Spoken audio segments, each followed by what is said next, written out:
Bismillah, Assalamualaikum warahmatullahi wabarakatuh. Alhamdulillahi rabbil alamin. Wassalatu wassalamu ala ashrafil anbiya'i wal mursalin wa ala alihi wa sahbihi ajma'in. Amma ba'du, kaifa halukum ayuhat tullabu jami'an? Ya, la'allakum bi khairikum aynama kuntum. Ya, semoga antum semua dalam keadaan sehat walafiat. Ya, semoga dalam lindungan Allah Subhanahu wa taala dimanapun antum berada. طيب هذا اليوم نحن عندنا الدراسة في مادة التفسير. Ya, sekarang kita punya pelajaran pada pelajaran tafsir, pada mata pelajaran tafsir. Seperti biasanya kita akan melanjutkan apa yang telah kita pelajari di pertemuan sebelumnya, di mana materi kita hari ini yaitu pada halaman 98, yaitu suratu Al-Masad, suratu Al-Masad. Sebelum kita masuk ke dalam materi kita, Ustaz harap kepada antum semua untuk membuka buku tafsirnya, beserta pena yang sudah disiapkan di depan antum masing-masing. Buku dan pena yang sudah disiapkan masing-masing di hadapan antum. Taib, silahkan dibuka halaman 98 dan antum lihat suratu Al-Masad. Suratu Al-Masad, surah Al-Masad, yaitu atau surah Al-Lahab. Bahasa lainnya itu surah Al-Lahab, yaitu Al-Masad, yang artinya serabut atau serabut. Taib, yang dimana pertemuan sebelumnya kita telah membahas al-kalimatul jadidah, kalimat-kalimat yang ada di dalam kotak di buku kita masing-masing. Di dalam kotak tersebut kosakata yang ada di dalam kotak, dan kita sudah menerjemahkan semuanya, dan semoga antum sudah juga mencatat semuanya. Taib, dan insya-Allah kita akan melanjutkan yang di bawahnya, yang selanjutnya, yaitu makna dari surah Al-Masad itu sendiri. Kenapa diturunkan surah Al-Masad? Apa sebabnya ada diturunkannya surah Al-Masad? Itu yang perlu kita ketahui. Taib. Dan sekarang kita akan membahas tentang itu. Surah Al-Masad yang berbunyi Bismillahirrahmanirrahim. A'udzubillahi minasyaitonirrajim. Tabbat yada abi lahabi watab. ما أغنى عنه ماله وما كسب سيصلى نارا ذات لهب وامرأته حمالة الحطب في جيدها حبل من مسد. Semoga antum bisa menghafal semuanya surat tersebut. Taib, kita pindah ke halaman 99 sekarang. Antum lihat buku di halaman 99. Ustaz akan menerjemahkan, akan menjelaskan apa yang ada makna dari surah Al-Masad. Kenapa ada surah Al-Masad dan kenapa diturunkan surah Al-Masad. Taib, antum catat, antum dengar baik-baik dan catat.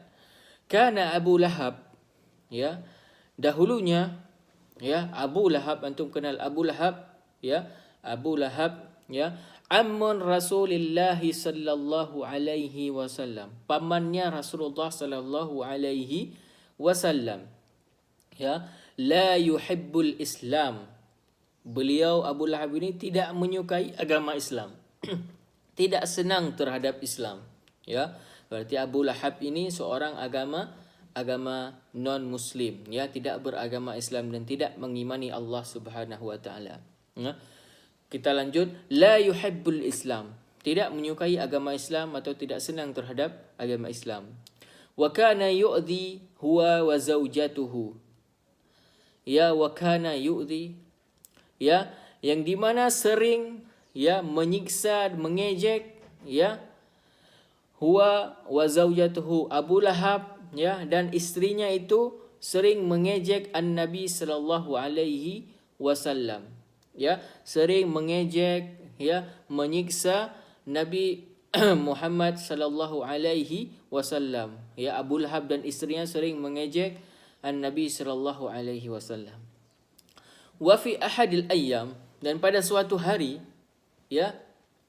jama'an Nabi sallallahu alaihi wasallam. Nabi sallallahu alaihi wasallam mengumpulkan orang-orang, ya, mengumpulkan penduduk Mekah, ya. Wasallam jama'an Nabi sallallahu alaihi wasallam an-nas, ya, mengumpulkan orang-orang atau penduduk Mekah ketika itu, ya. Wada'ahum ilal ibadatillah.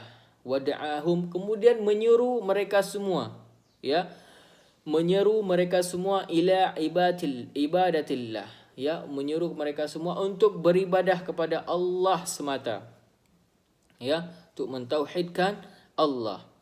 Wa andara al-kuffar, ya, dan memperingati orang-orang kafir Quraisy ketika itu, ya, bi anna lahum adzaban syadidan, ya, sesungguhnya akan akan datang, ya, azaban syadidan, azab yang sangat pedih kepada orang-orang kufar, ya, illam yu'min, apabila mereka tidak beriman kepada Allah Subhanahu wa taala, ya. Itu peringatan kepada kaum kafir Quraisy. Faqala ammuhu Abu Lahab, kemudian, ya, berkatanya, setelah mendengar itu berkatanya ammuhu Abu Lahab, pamannya Nabi SAW, yaitu Abu Lahab. Tabban laka, cilakalah wahai engkau Muhammad. Tabban laka atau halakan, ya, cilakalah engkau wahai Muhammad, ya. Ali hadza jama'tana, apakah engkau untuk ini engkau mengumpulkan kami, untuk mengatakan ini engkau mengumpulkan kami, ya. Fa anzalallahu suratu al-masad, kemudian setelah kejadian tersebut, fa anzalallahu suratu al-masad, Allah menurunkan surah al-masad tersebut.